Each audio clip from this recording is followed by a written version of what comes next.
Hello, everyone, and welcome to the Golden Astrologer Podcast. This is Deb McBride, broadcasting from lovely Escazú, Costa Rica, where it has become summer for the most part. Summer. The rainy season is coming to an end, and today is Sunday, November 29th in the year 2020.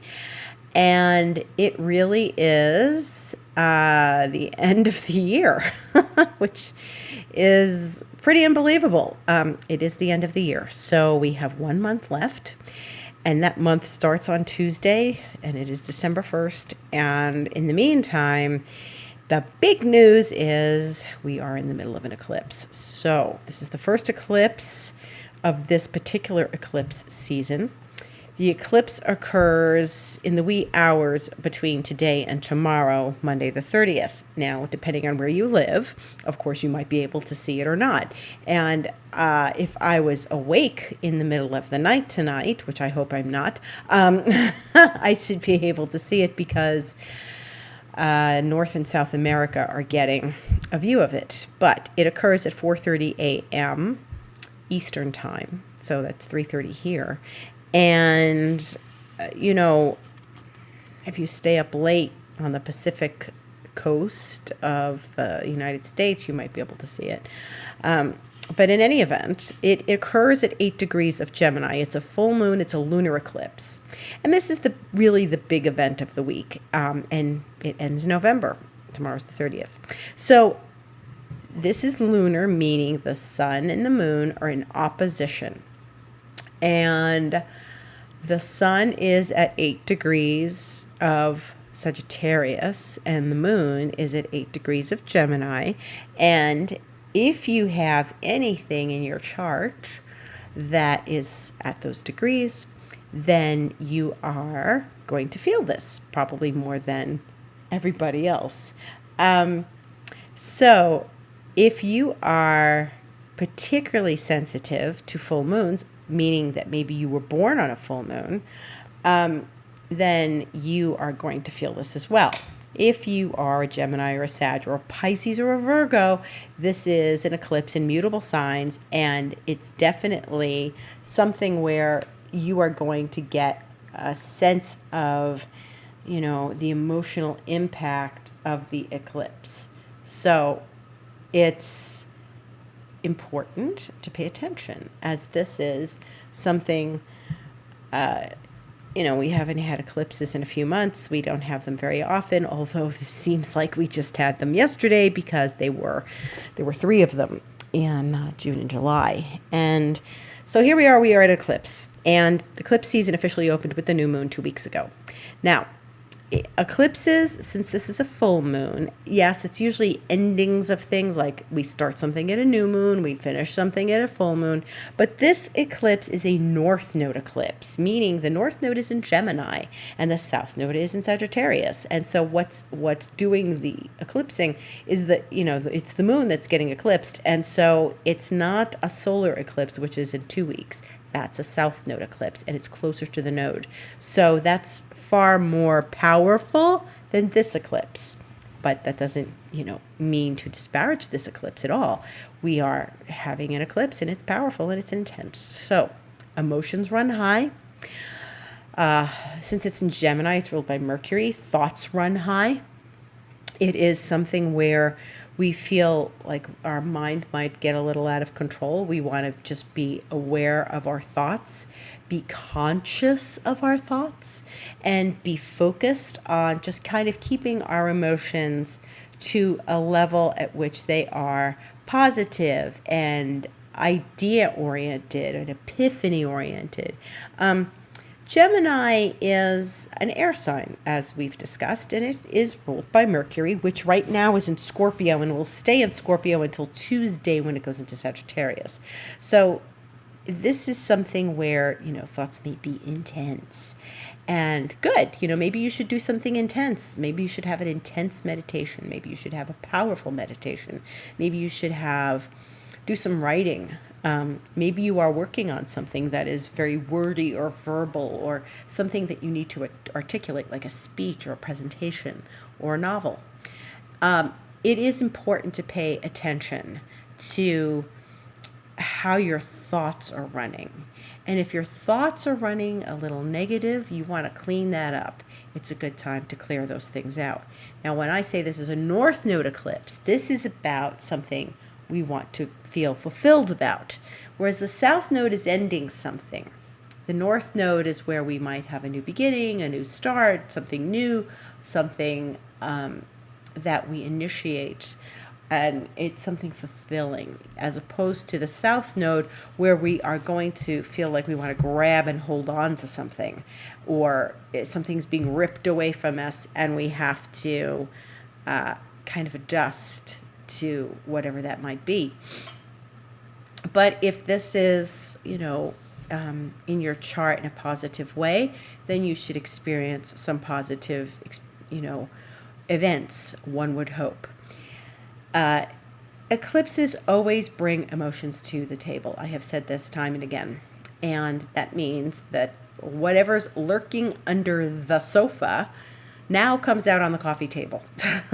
Whatever's lurking under the earth in the garden comes out and greets you on the front lawn. Okay? So it's something that maybe need to be expressed or talked about or something. It's possible. Doesn't always mean that that's the case, but if you are feeling that way, then you should absolutely, express where you feel the need to express and be coherently verbal, because, eclipses can make us a little loco. I mean, the word lunatic comes from the moon. People get loony under full moons, and this is certainly a possibility with the eclipse. Now, just because it doesn't happen today or tomorrow, it doesn't mean it won't happen on Tuesday or Wednesday, or maybe something happened yesterday. It is an emotional high point. We do get a little wired. If you find yourself wired, just do things to calm yourself down. Do some yoga, do some meditation, do some deep breathing, watch your favorite movie, something like that. In addition to this, we are still in the experience of Neptune going direct, which happened yesterday, and that was at 7:37 p.m. Eastern time. So if you're feeling tired and you're like, what is she talking about? Like, the mind is bending and it's overexerting itself and it's busy and I'm exhausted. Yeah, that's Neptune. So there's a lot of energy flying around. Eclipses can make us kind of wired. And Neptune going direct will make us sleepy because it's Neptune slowing down. Neptune has slowed down to a crawl and it's turning around, but it's an outer planet. So it hangs out at 1 degree, that it is at the 18 degree part of Pisces that it's at. It hangs out at that 1 degree for a little while before it really starts to move. And so we are sort of in this suspension. Now, imagine being in water and just sort of being suspended. That's what the eclipse might trigger. It might feel like you are in suspension, and all of a sudden this eclipse kind of comes along and wakes you up a bit. But we have to navigate between the mental energy expended during the eclipse and the experience of Neptune going direct, which is very emotional, sensitive, and you might feel like you're in limbo. So it's a good thing to kind of be aware of all of that. They may cancel each other out in your life and you just feel like, I'm having a normal day. But it's something where you must feel like you are sort of on top of things, in control of things, that you don't lose your mind at this eclipse, and you don't get infuriated by what someone says to you. It's words. Remember, it's Gemini. And you are compassionate, and you have empathy, and you are, in your heart. That's the Neptune part. That's the Neptune in Pisces going direct yesterday. So the most important thing is to be conscious and be self-aware and take this moment. And, if you like to do a ritual for the full moon, do it. If you want to just write in your journal because it's very necessary to do something like that, you feel that it's necessary, then do that because it is Gemini. Maybe you started something new in these last few days, like verbally you started, a new chapter of a novel you're writing, like I mentioned before. So something is very pressing in the intellectual sense because it's an air sign, but it's also sensitive because we do have Neptune reminding us to be compassionate. Now, if you are in heightened emotions over the eclipse and you're a little irritable and things in Gemini and Sag are triggering you and you want to start a fight, why do you want to start a fight? Who do you want to start a fight with and why? And where is the compassion? Because it's Neptune going direct. Where's the compassion and empathy for what's happening to the other person? Are they, a person who's troubled? Are they a person who's just going through something? Think about it. If you are in a mood to pick a fight, or if you're in the mood, if you start bickering, sort of come at it from the end of compassion and see where you land. So that's a pretty important thing. That it's not an accident when these things happen at the same time. Neptune going direct is where we, after a few months, we find our compassion, we find our ability to move forward and flow with our emotions without getting irritable. Now, eclipses come in pairs, and there is another eclipse in 2 weeks. It is, like I said, a solar eclipse, but it's at the south node, so that's more of a releasing of things. If you feel you are in a little bit of a funk from all of this, then go for a long walk, take care of yourself, take a nap. I told people on Instagram today on my video that they should do things like take a hot bath or do something for themselves that could be a little Neptunian. If you need a nap, we're all exhausted. I said we're all exhausted. I'm exhausted. Everyone's exhausted. So it's more than holidays and Black Friday weekend. Anyway, the moon will be in Gemini. It went in yesterday at today, 11:16 a.m. Eastern time. It will be in Gemini all day tomorrow. It will go void at 11:23 p.m. Eastern time. Its ruler Mercury will make a sextile to Saturn at 2:01 p.m. Eastern time tomorrow. So remember, the ruler of Gemini is Mercury. The eclipse is in Gemini. The eclipse will have happened about 10 hours prior, or 9.5 hours prior, but it's still kind of hanging in the air. It's not like, oh, it's over, okay.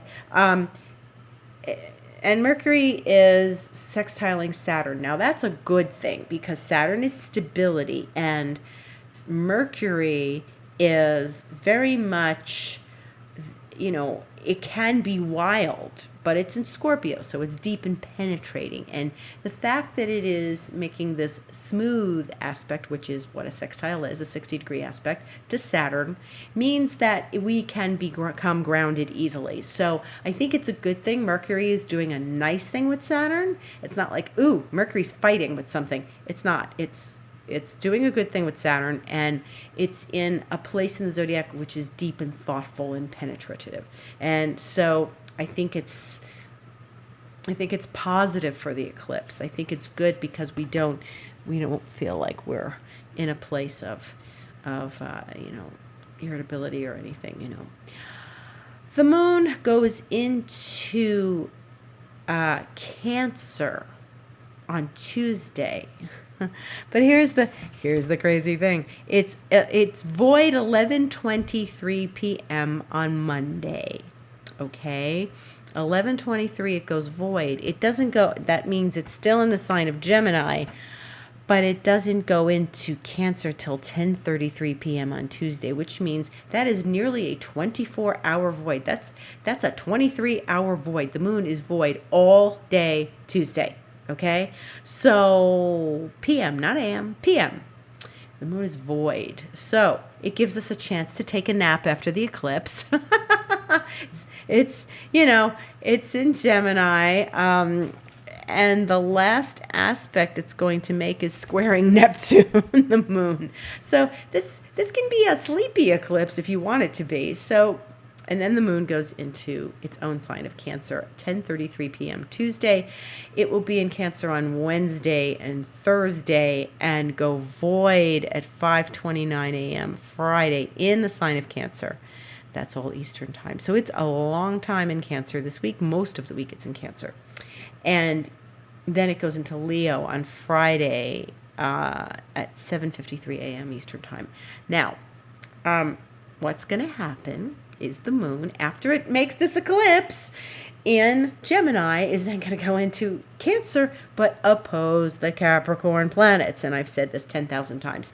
So here we are once again, where the moon is in Cancer and those planets are in Capricorn. And so starting on Thursday, Pluto's the first one, 7:21 p.m. the moon will oppose Pluto. Then it's going to oppose Jupiter at 1:52 a.m. and then the moon will oppose Saturn at 5:29 a.m. And that's the last aspect it makes as it goes void. And so it's opposing Saturn. Oof. And then, so this is going to be another interesting week. Now, because I'm talking about this, remember what I said. Just because the eclipse is in the middle of the night tonight doesn't mean you get up tomorrow morning and have breakfast, and you're like, oh, the eclipse is over, unless you live someplace else and like Australia and the eclipse is happening in the middle of your day. This is, this could easily get triggered Friday Thursday and Friday when it smacks into all those Capricorn planets and it's the opposition. This is a full moon. That is an opposition between the sun and the moon. When the moon goes opposite all these other planets, 3 planets on Thursday and Friday, and remember it is going to affect Mars as well, 8:28 a.m. on Thursday, because Mars is still in Aries and will be for another month. This is agitation. And so the eclipse may have a delayed effect in your life. Be aware of this.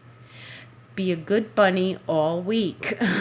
Try not to have arguments. Try to stay coherent and focused. Do your meditation. Do your journaling. Be kind to others. Have compassion. Remember, Neptune just went direct. Have compassion. Find your compassion. Compassion in your soul. So this is an interesting week. Mercury then moves out of intense Scorpio on Tuesday, the 1st of December, moves into the wildly fiery sign of Sagittarius at 2:52 p.m. on Tuesday afternoon Eastern time. So then it's going to be in Sag. So Mercury in Sag sometimes puts its foot in its mouth, but it also can be very honest and it can be, Mercury is Sag. It's going to eventually come to that 8-degree point in Sag where the sun was and trigger the eclipse all over again. Okay, so Mercury is, the planet of communication and the planet of discussion and articulation. And so we are going to definitely have some experiences with Mercury this week as it moves into the sign where part of the eclipse took place. So just be aware of your thoughts. Be aware of what you're saying to people. Be aware of how you are interpreting things. That's important. Being aware of how you interpret things, because when you interpret something to be something that it's not. Remember, Neptune just went direct. There's going to be some clarity, and with an eclipse in Gemini, there's going to be, we would hope, some truth comes forward and stuff. So that is really, really, really important. And we want to pay attention to that. We want to pay attention to where the truth is coming forward and where the truth is coming out, and how we're experiencing our own truth. Okay, so one of the things that we are also going to be looking at is the fact that Venus, which is, in Scorpio now, is going to be making a trine to Neptune. So Neptune's going to get a little dose of Venus on Saturday the 5th, and that's actually very pleasant. So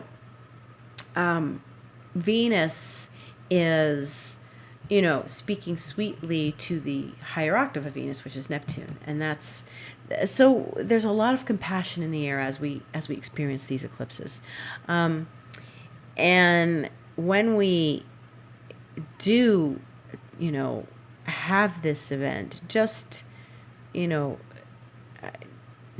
speak your mind, but kindly with compassion. So I think that's really the theme of this.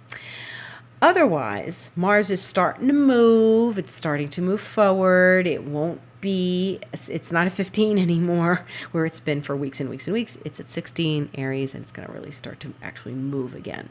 And one of the things that we are dealing with is the end of Saturn and Jupiter in the sign of Capricorn.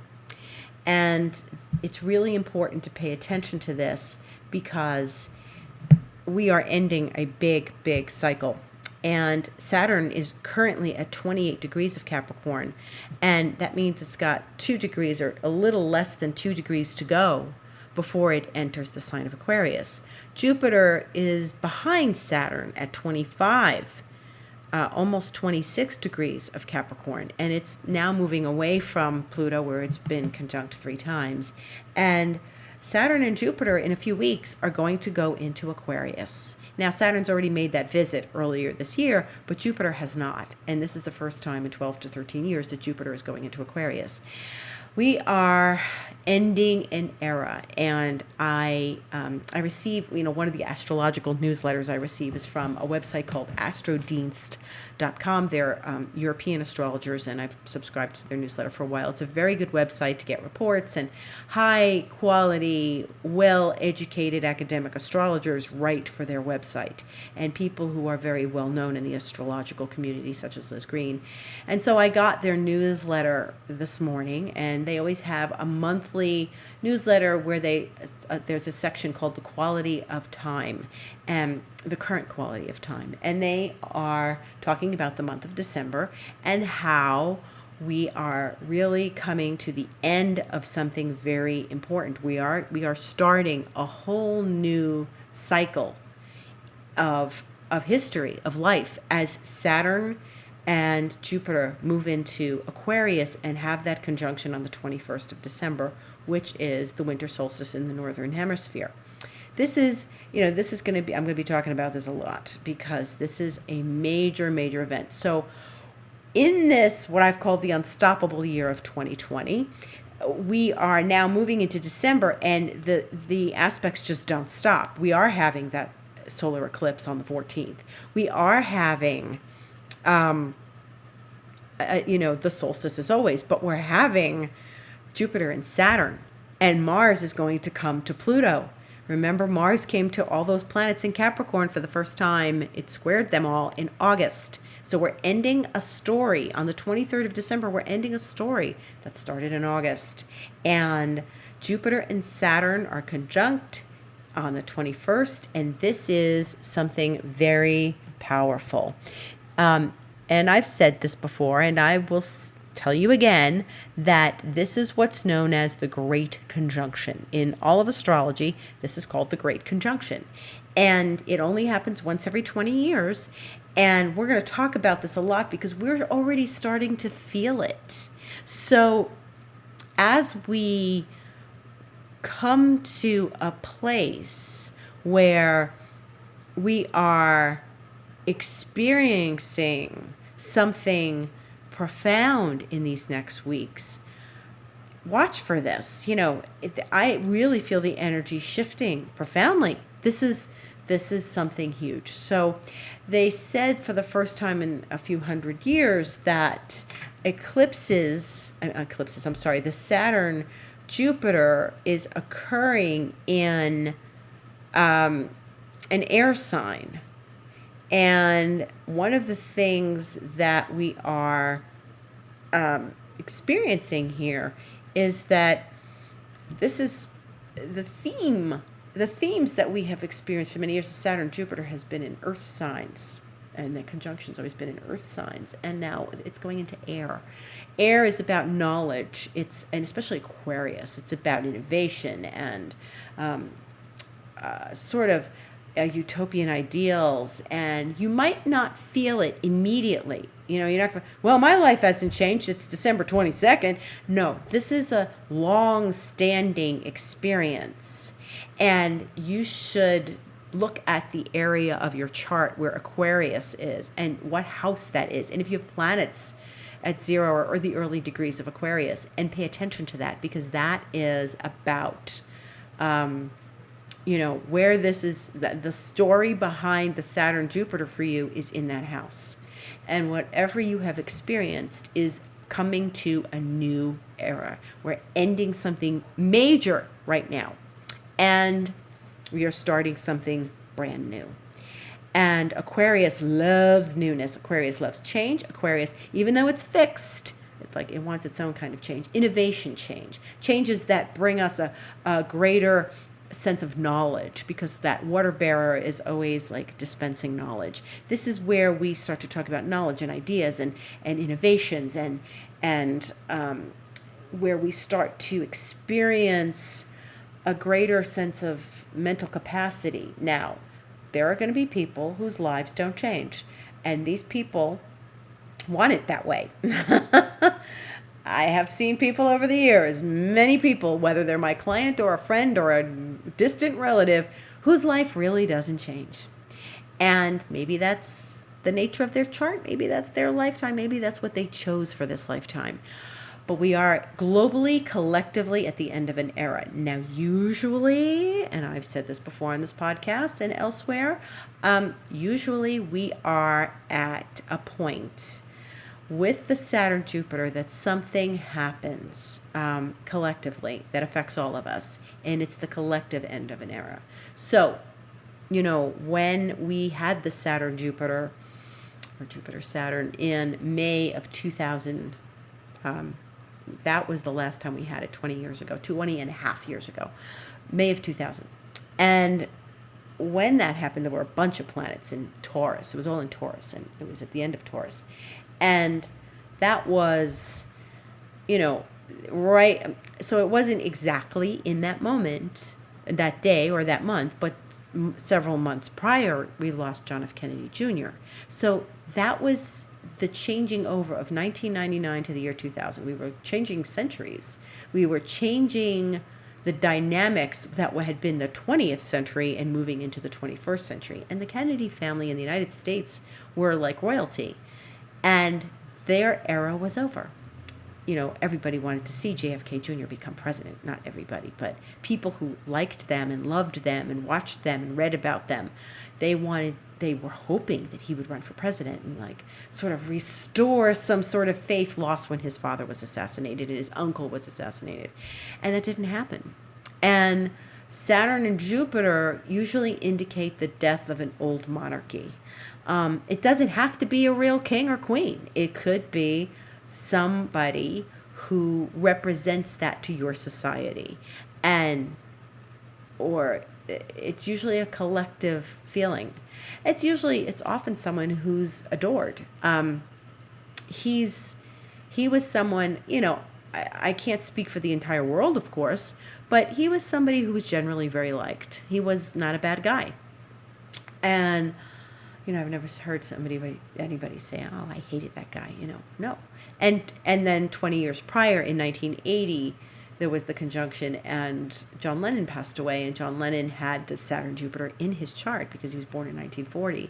And then in 1961, when we had another conjunction, he had the beginnings of his very, very lucrative, successful career and life-changing career. And that was a career that kind of changed all of our lives. No one didn't know who he was, and he was another person that you would say, no, I never heard anybody say, "Oh, I can't stand that guy." He was universally mourned when he passed away, when he was killed. And that was 1980. So and that was the end of sort of that, but it stamped them in history forever. And that is often what the Saturn Jupiter does. It stamps in history something forever. And those people are often raised to some sort of archetypal story, and we look at them and we say, okay, they represented a certain era for us, and they represented a powerful time in our history. And so there is the possibility that we lose someone. And, I'm not one that predicts people's deaths. If you come to me for a session, I'm not going to tell you that someone's going to die or you're going to die or when you're going to die. I don't do that. But this is the pattern of this chart. Now, someone may resign and say, I'm going into private life. I'm resigning. I'm pulling myself out of society. And maybe that's the case. And so it's very possible that, something like that happens. But we are at the end of something significant and at the beginning of something significant. And this pandemic has been part of that. And we all need to watch and listen. And, Aquarius loves the outer limits, like Pisces. It's the end of the zodiac. They love the unusual, the scientific, the deep, probing, innovative experiences, epiphanies, shocks, contrarian things. They love something that is exciting and brings something new to the table. So scientific discoveries, medicine, anything, technology, that's all very Aquarian. And Aquarius loves, all things psychedelic and interesting and retro and happening like simultaneously in this time and space and another time and space and alternate universes. So that's Aquarius. Aquarius is, we're out there. So, let's see how far out we can go. Aquarius is a far out sign. So there's some far out things and unexpected things because, it's ruled by Uranus. And Uranus is the only planet that remains in retrograde right now. All of the planets are direct. Neptune just went direct. Uranus will go direct in January.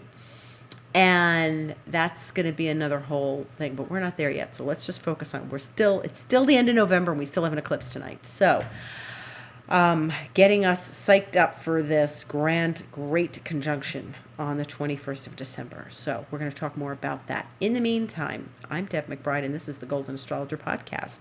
And I wish you a blessed eclipse, and I wish you an epiphany and a beautiful experience.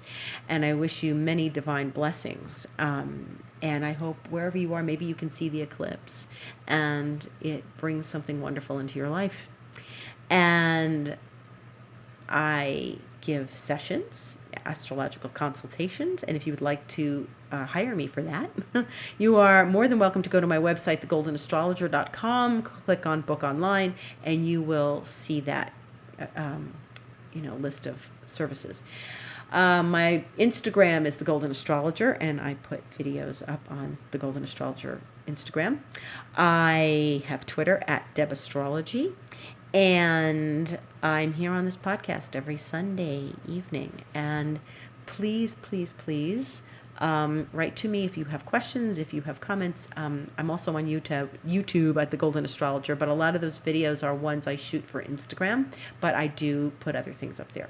So be at peace, be pleasant, have a beautiful week, enjoy the eclipse, and all gratitude for you, all of you, for listening. Thank you.